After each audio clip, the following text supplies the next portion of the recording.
Have you ever read the first part of a comic and were totally into it and just dying to see this awesome story unfold, and then everything just kind of went wretchedly wrong from there? A few years ago, there was a webtoon original comic, which are comics that webtoons pays creators to make, and this comic had an exemplary hook for a story. I will walk you through the hook as there are a lot of great lessons to be learned here, but I will not name names. I will use placeholders for the characters because of reasons that I will explain later in the video. Anyway, on to the hook. The story begins with Lumpkinella. Lumpkinella is the chosen one. She is the only one that can do these amazing, helpful things for the tribes of the story world. Enter Chorky and Chorky's tribe.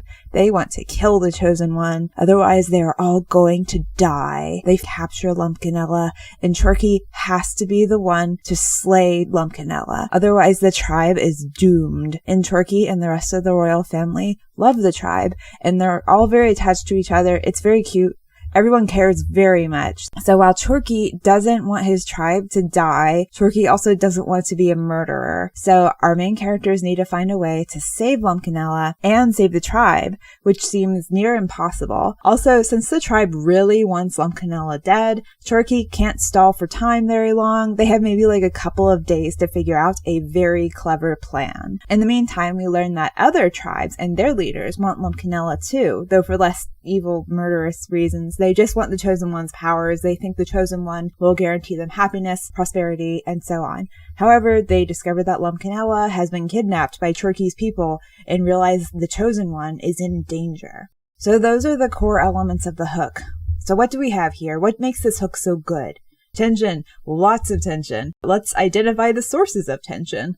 Lumpkinella and Chorky. The reader knows Chorky isn't going to kill anyone, but Lumpkinella doesn't know that for sure, so tension there. Also, because this is a webtoon original, there's also romantic tension between the two. The royal family of Chorky's tribe. Chorky's family will do whatever it takes to make sure that Lumpkinella is killed and the tribe is saved. This also creates tension between the royal family and Chorky. Chorky and his family love each other very much, but, that actually just makes the tension more effective. There's also the chance that this relationship between Chorky and his family is going to be destroyed, so tension. There's also the tribe.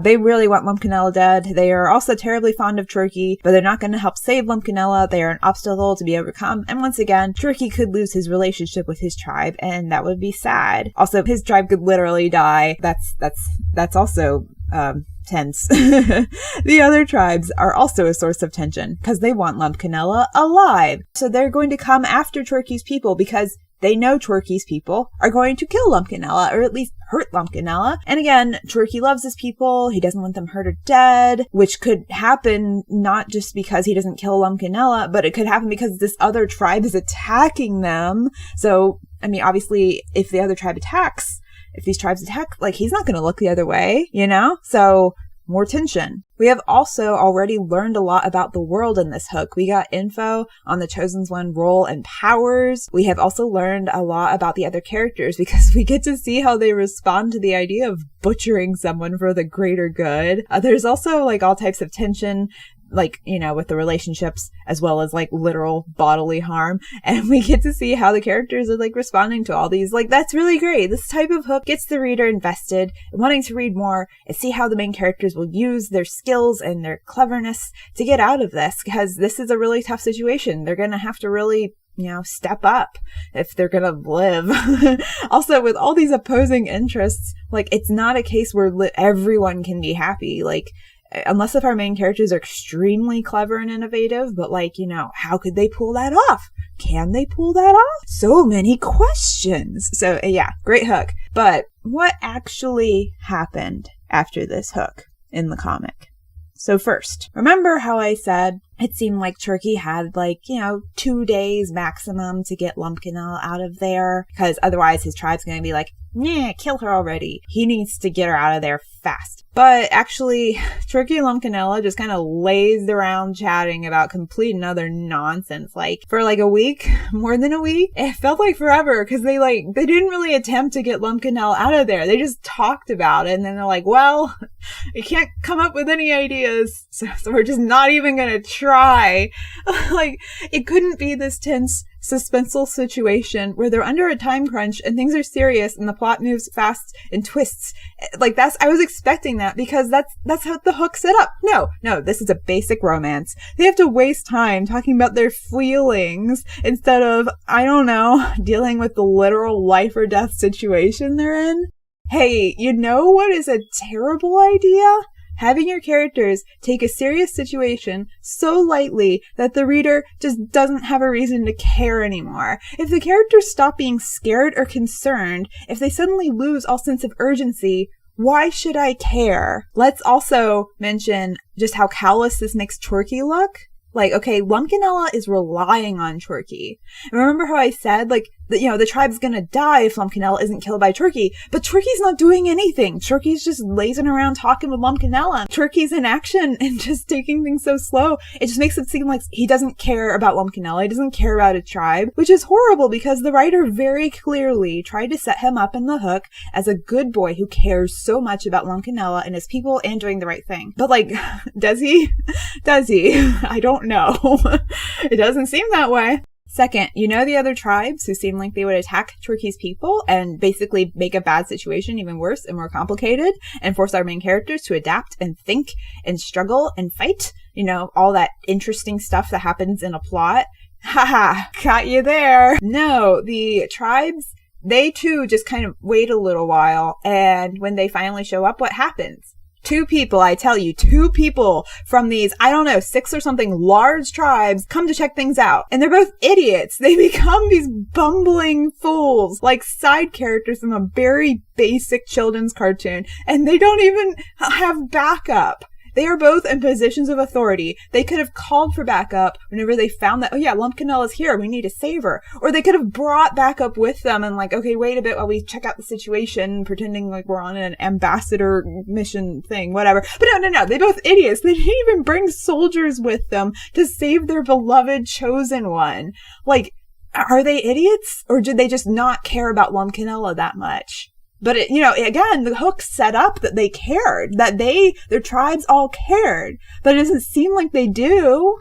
Also, Chorky doesn't try to free Lumpkinella until these two idiots arrive. Like, dude, if the writer didn't conveniently send you help, what the heck were you going to do? So, one thing is that, like, these two idiots, they were set up as, like, kind of silly in the hook, but, like, you don't have to keep them to this level of stupid. You could even have like an interesting side plot where like they're both idiots, so their tribes are like, we really need you guys to like take this seriously because the chosen one's gonna die. And then these two idiots keep on like being like, oh no, it'll be fine.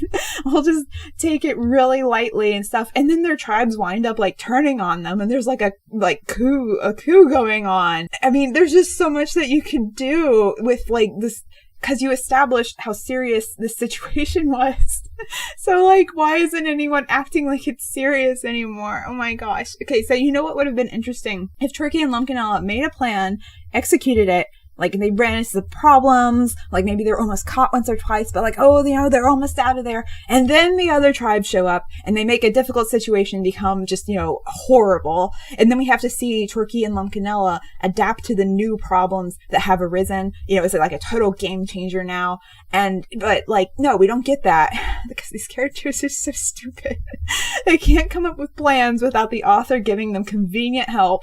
They can't be innovative. They can't do basic strategy. It's all bad. All the tension, it's gone. So, like, the reason why this lack of follow-through between the hook and like, what happens after it is so bad is a hook should get the reader's interest, but it should accurately establish things, like the tone of the story, what the pacing is going to be like, how the characters will behave. With this hook, I was expecting a story that did take itself, pretty seriously and had solid pacing, and was dealing with high stakes, and, like, was doing so in a way where, like, I could stay invested. And, like, there was goofiness in the hook here and there, but it was brief, and the characters didn't act like total buffoons, especially not at serious moments. So the reason I am not naming the comic, or the characters even, and I want to make this very clear, I don't blame the writer for these slip-ups. There are 3 reasons why I don't think that the writer is to blame for the hook having no follow-through, or very little follow-through. First, I think this is the writer's first comic, and these type of writing slip-ups are just very common in your first comic. Second, the writer seemed very young, so yeah. Third, Webtoon is to blame, and I'll tell you why. To the best of my knowledge, Webtoons stretches their editors thin, giving them way too many comics to handle. It is not possible for one person to properly provide critique and feedback to loads of creators. It's not possible for them to prevent blunders like this whenever they barely have the time to find typos in really popular comics like Lore Olympus. There are typos in those chapters like more than you think, and that's like the biggest comic on Webtoons, okay? Obviously there are problems with the editing side of things. Also, to the best of my knowledge, Webtoon editors really seem to focus on just two things.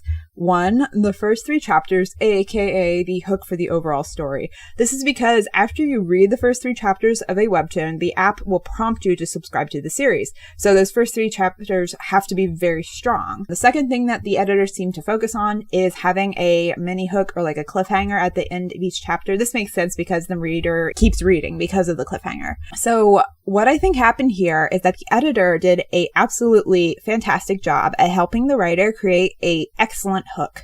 And then the editor maybe just like vanished, except to be like, oh, did you add a cliffhanger at the end of the chapter this week? Okay, cool, bye. I don't actually blame the editor because, again, the editors just seem overworked. So like, yeah, like I said, I blame Webtoons. This is just an example of how bad business practices just result in overall quality suffering. Because also, like, with a hook this good, it's clear the story had potential. It just fell flat on its face, in the gravel, in the mud. Have you seen this sort of things in comics and TV shows or so on, where a story starts off like really strong and then just kind of like destroys itself from within? Please let me know your thoughts in the comments down below, and I will see you in another video. Bye bye!